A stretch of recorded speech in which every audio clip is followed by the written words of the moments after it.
एक बड़ी खबर आ रही है, वो दर्शकों को बताते हैं। और बड़ी और अहम खबर यमन से हूती विद्रोहियों का इजराइल पर अटैक। इस वक्त की बड़ी और अहम खबर आपको बता रहे हैं, इजराइल पर अटैक किया है हूती विद्रोहियों ने। हूतियों की मिसाइल वेस्ट बैंक में जा गिरी है। हूतियों के हमले में 5 फिलिस्तीनियों की मौत हो गई है। यरूशलेम समेत कई इलाकों में वॉर सायरन बज रहे हैं। तो बड़ी और अहम खबर आपको बता रहे हैं, एक तरफ ईरान अटैक कर रहा है, उधर से हूती विद्रोहियों ने अटैक कर दिया है।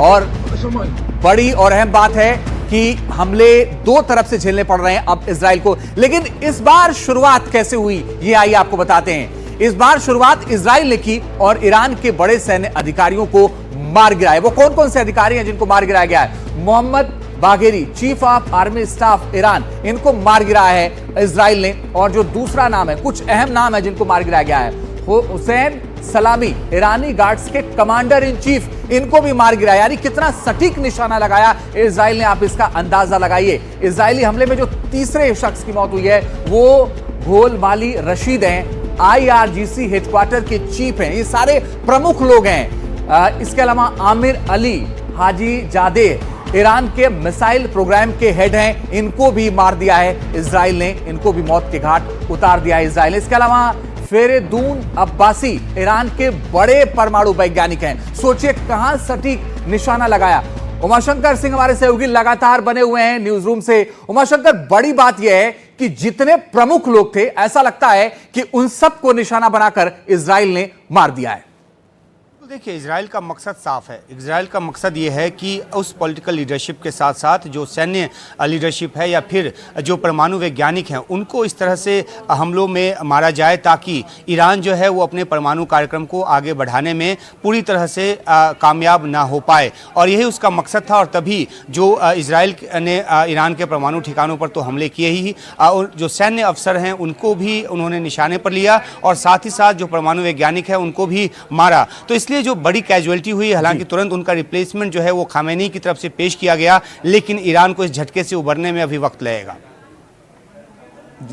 जी ठीक, आप नजर बना के रखिएगा उमाशंकर, हम लौटेंगे आपके पास। लेकिन बड़ी और अहम बात यह है कि चुन चुनकर उन लोगों को इजराइल ने निशाना बनाया जो इसमें शामिल थे। एक से एक वैज्ञानिक थे, एक से एक कमांडर थे जो ईरान को लीड कर रहे थे, उनको निशाना बनाया। इजराइल का ऑपरेशन राइजिंग लायन, इसका नाम दिया गया था। जो इजराइल ने पूरा ऑपरेशन किया उसका नाम था ऑपरेशन राइजिंग लायन। अब इसमें देखिए 200 लड़ाकू विमानों से ईरान पर इजराइल ने हमला कर दिया और बिल्कुल सटीक निशाना लगाया। सिर्फ इतना ही नहीं, इस ऑपरेशन के तहत हमले में ड्रोन मिसाइलों का इजराइल ने इस्तेमाल किया है। यह अपने आप में बड़ी बात है और एक एक कर हमले किए गए। सिर्फ इतना ही नहीं, इस ऑपरेशन के तहत ईरान के न्यूक्लियर साइटों पर हमला किया गया, बिल्कुल सटीक निशाना लगाया गया। मिसाइल उत्पादन इकाइयों पर निशाना लगा लिया इजराइल ने।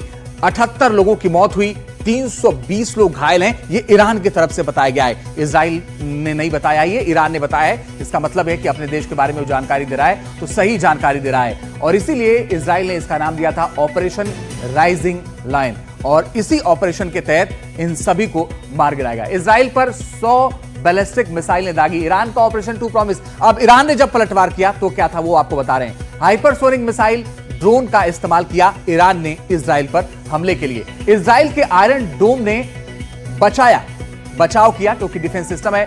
कुछ मिसाइल डिफेंस सिस्टम भेदने में कामयाब हुआ, लेकिन कुछ मिसाइलें वो नहीं रोक पाया और कुछ मिसाइलें वहां पर गिर गई। इजराइल में कई इमारतों को इससे नुकसान पहुंचा है क्योंकि आयरन डोम उन मिसाइलों को नहीं रोक पाया। इस वजह से कुछ इमारतों को नुकसान पहुंचा, जिसमें 2 की मौत हो गई है, 34 लोगों के घायल होने की खबर है। ये इजराइल की स्थिति है।